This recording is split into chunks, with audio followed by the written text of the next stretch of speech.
Pope Francis' encyclical Laudato Si is 5 years old this month and captures the social, economic and environmental justice in building and protecting our common home.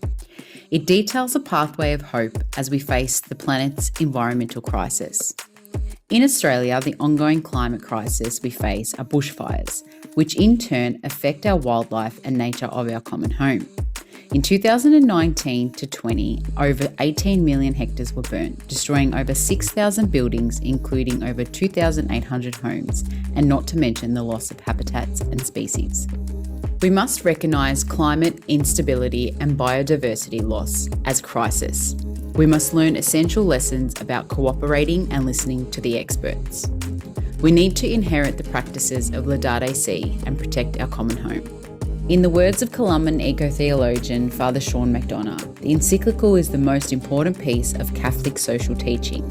It is essential to every Catholic's formation for the next 100 years. Columbans practice the words of the encyclical, not only in Australia, but throughout the world. In Myanmar, when we protect biodiversity, we are also protecting the peoples, especially the indigenous peoples of Myanmar, who call the forests, the hills and the mountains their home.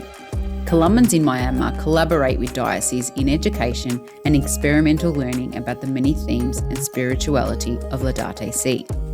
In Pakistan, we are trying to raise awareness on environmental issues in parishes, community groups and schools and bring Laudato Si alive in the diocese, especially during the season of creation. Our work also involves training environmental activists in community groups and schools and practical activities such as tree plantation and environmental campaigns. In the UK, Columbans work with school groups helping young people to encounter nature and supporting the youth strikes for the climate. Pope Francis asks us to be protectors of creation, protectors of God's plan inscribed in nature, protectors of one another and the environment.